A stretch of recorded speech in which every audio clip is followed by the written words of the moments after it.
ஆதிசக்திக்கு 1000 நாமங்கள் அப்படிங்கிற லலிதா சஹஸ்ரநாமத்தை விளக்க உரையை நம்ம பார்த்துன்னு வரோம். இன்னைக்கு நம்ம பார்க்க போகிற திருநாமத்துக்கு முன்னாடி இந்த திருநாமங்களுக்கெல்லாம் விளக்கத்துக்கு எங்களுக்கு எப்பெல்லாம் சந்தேகம் வருதோ அதை விளக்கம் இன்னும் விரிவாக சொல்லி கொடுக்கக்கூடிய திரு தத்தாத்ரேய சுவாமி அவர்களுக்கும் திரு கிருஷ்ணா அவர்களுக்கும் என்னோட நமஸ்காரத்தை தெரிவிச்சுட்டு இந்த திருநாமத்தை நான் கையில் எடுக்கிறேன்.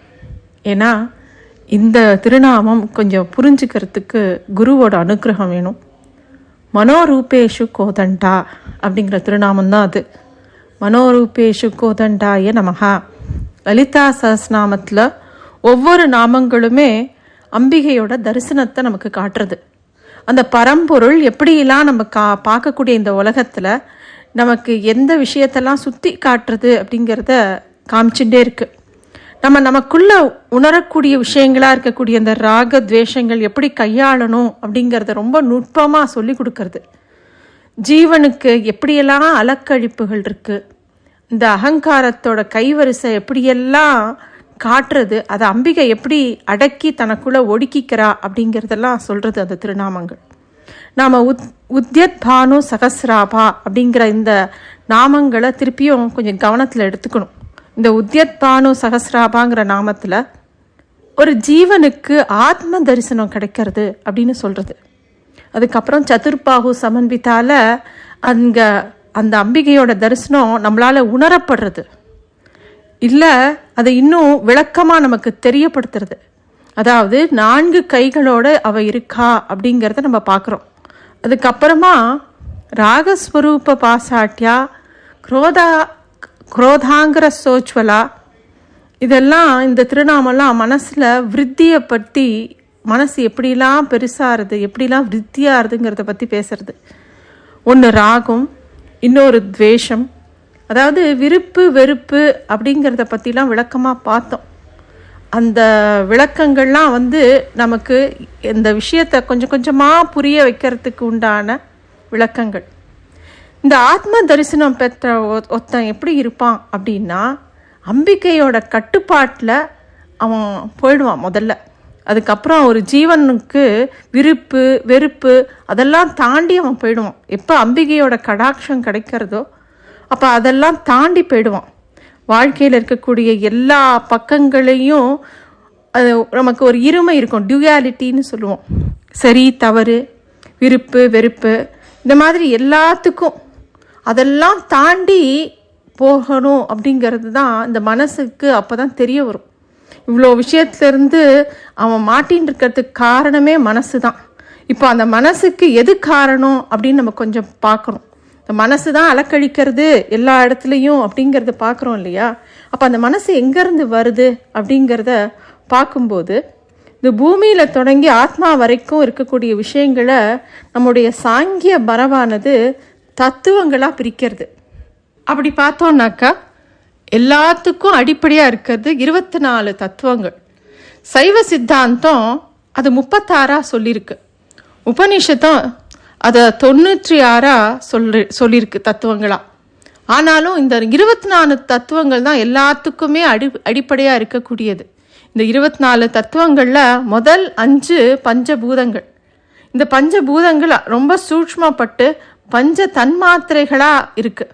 இந்த பஞ்ச தன்மாத்திரைகள் தான் பஞ்ச ஞானேந்திரியங்களாகவும் பஞ்ச கர்மேந்திரியங்களாகவும் இருக்குது. இப்போ இதையே 20 தத்துவங்களாக நம்ம மொத்தமாக பார்க்குறோம். இந்த 20 தத்துவங்களுக்கு மேலே மனசு அப்படின்னு ஒரு தத்துவம், புத்திங்கிறது இன்னொரு தத்துவம், இதுக்கு அடுத்தது அகங்காரன்றது, சித்தங்கிறது தத்துவம், இப்படி வந்துட்டே இருக்கு. இப்போ இது எல்லாத்தையும் சேர்த்தா 24 தத்துவமாக இருக்கிறத நம்ம பார்க்க முடியும். இப்போ ஒரு ஜீவனானது வேலை செய்யறதுக்கு ஜென்மாவாக பிறந்து வரத்துக்கு இந்த 24 தத்துவங்களும் தான் வேலை செய்யுமா. இந்த ஜென்மா முழுக்க நடக்கக்கூடிய எப்படி நடக்கிறதோ அதுக்கு இருக்கக்கூடிய எல்லா காரணமும் இந்த 24 தத்துவங்களுக்குள்ளே தான் அடங்கியிருக்கு. இந்த 24 தத்துவங்களோட பிரதிபலிப்பு தான் நம்மளோட இந்த சரீரம், ஸ்தூல சரீரம் அப்படின்னு சொல்லுவாள். இந்த ஸ்தூல சரீரத்தை தாண்டி சூக்ஷ்ம சரீரம் அப்படின்னு ஒன்று இருக்குது. உதாரணமாக இந்த ஸ்தூல சரீரம் தான் இந்த பஞ்சபூதங்களான ஞான கர்மேந்திரியங்களோட கட்டுப்பாட்டில் இருக்குது. ஆனால் இந்த ஸ்தூல சரீரத்துக்குள்ளே இருக்கக்கூடிய சூக்ஷ்ம சரீரம்னு ஒன்று இருக்குது இல்லையா, அதுக்குள்ளேயும் இந்த 24 தத்துவங்களும் படர்ந்து இருக்கான். இப்போது இந்த ஸ்தூல சரீரத்தை இந்த ஆத்மா விட்டுடுத்துனாக்கா இந்த ஜீவாத்மாவுக்கு இந்த ஸ்தூல சரீரம் போனால் கூட இந்த சூக்ஷ்ம சரீரம் அப்படியே இருக்கும். அந்த சூக்ஷ்ம சரீரத்து மூலமாக தான் அது இன்னொரு ஜென்மா எடுக்கிறதாம்.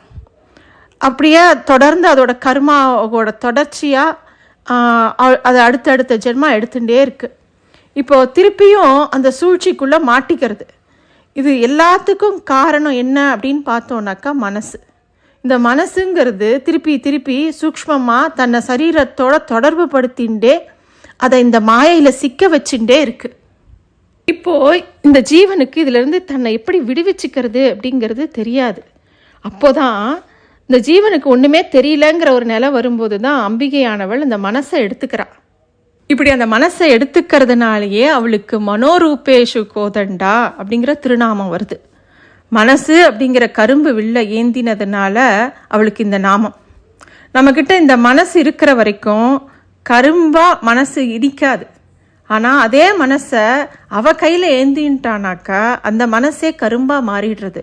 கரும்பு சாறு மாதிரி அம்பிகையோட அருள் அதுக்குள்ளே அப்படியே ஊறி ஊறி தழும்புறதான்.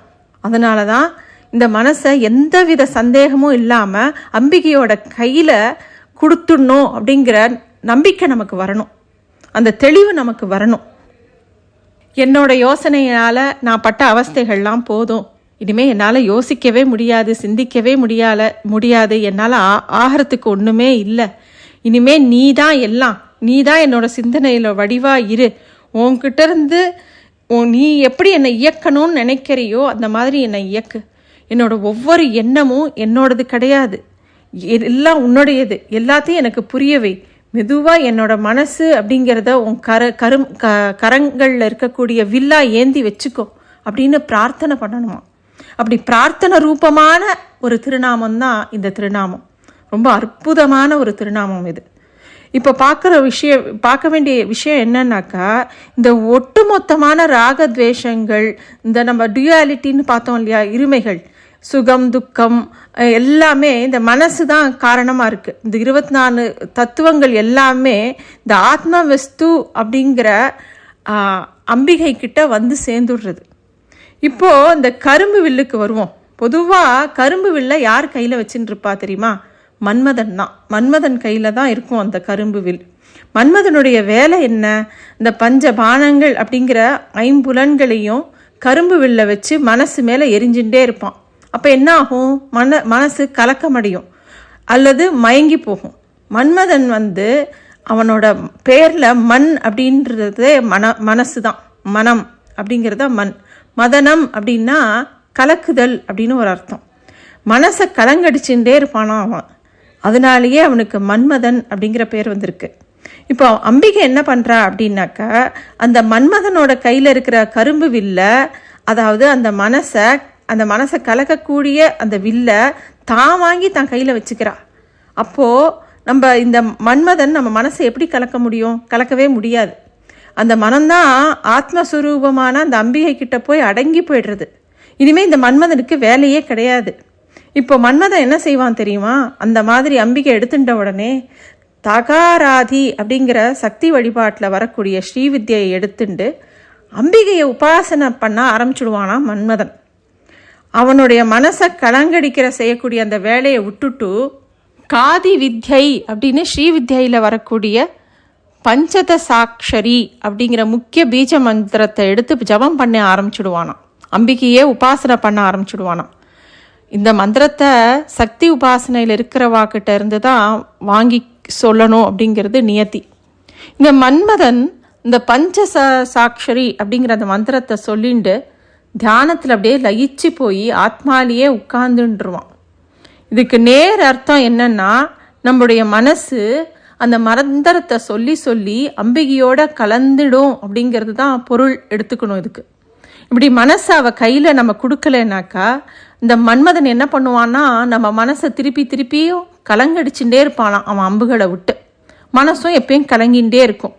அதனால இந்த திருநாமத்தை மட்டும் நம்ம பிரார்த்தனா ரூபமாக அம்பிகையே இந்த கரும்பு வில்ங்கிற மனசை உன் கையில் இருக்கிறது தான் எங்களுக்கு ரொம்ப சௌக்கியமாக இருக்கும், நீயே அதை வச்சுக்கோ அப்படின்னு வேண்டிக்கிறத விட்டா வேற வழியே கிடையாது. இந்த மனோரூபேஷு கோதண்டாங்கிற அந்த திருநாமத்துக்கு அப்பேற்பட்ட சிறப்பு. சரி, இந்த திருநாமம் சொல்லக்கூடிய கோவில் என்ன இருக்கு அப்படின்னு பார்த்தோம்னாக்கா, இந்த கரும்பு வில்லை ஏந்தினபடி காட்சி அளிக்கக்கூடிய காஞ்சி காமாட்சியை தான் நம்ம சொல்லணும். ஈசனோட கோபத்தினால ஒரு சமயம் மன்மதன் உருவம் இழந்து அரூபமா அலைய நேரிடுறது. காமாட்சி தேவியை போய் சரணடைகிறான். மன்மதன் அன்னை கிட்ட போய் சொல்றான், தேவியே, ஈசனுக்கும் பார்வதி தேவிக்கும் கல்யாணம் பண்ணணும்னு நினைச்சுதானே நான் ஈசன் மேல பானத்தை ஏவினேன், இதுக்கு கிடைச்ச தண்டனையை பார்த்தேளா அப்படின்னு ரொம்ப வருத்தப்படுறான். அன்னை காமாட்சி மன்மதனுக்கு உடனே அருள் பாலிக்கிறா.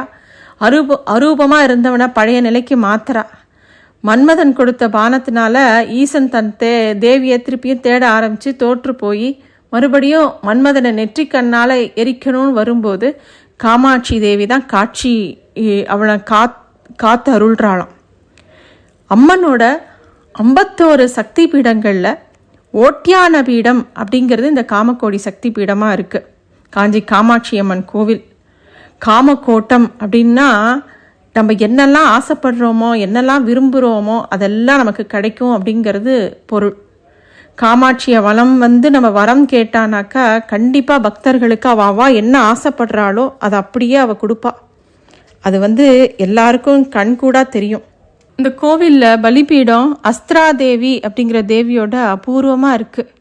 அங்கே தங்க கோபுரத்துக்கு கீழே அம்மன் அமர்ந்திருந்த திருக்கோலத்தில் காட்சி கொடுக்குறான். அம்மனுக்கு முன்னாடி ஆதிசங்கரரை பிரதிஷ்டை பண்ண ஸ்ரீசக்கரம் இருக்குது. தேவி காமாட்சி சக்கரமாகவும் இந்த இடத்துல இருக்கா. அம்பாள் தென்கிழக்கு திசையை நோக்கி அமர்ந்திருக்கா.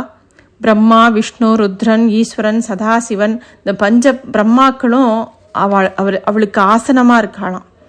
4 கைகளோடு அவள் காட்சி கொடுக்குறா. கைகளில் பாசம், அங்குசம், புஷ்பவானம், கரும்புவில் எல்லாமே இருக்குது. காமாட்சிக்கு லலிதா, ராஜராஜேஸ்வரி, திரிபுரை சக்கரநாயகி இப்படின்னு நிறையா திருநாமம். இந்த கருவறைக்குள்ளேயே மூல விக்கிரகத்துக்கு பக்கத்தில் ஒத்த கால தபஸ் பண்ணுற நிலையில் காமாட்சி இருக்காளாம். காமக்கடவுளான மன்மதனோட கரும்பும் புஷ்பபானமும் இந்த இடத்துல தான் இருக்கும்.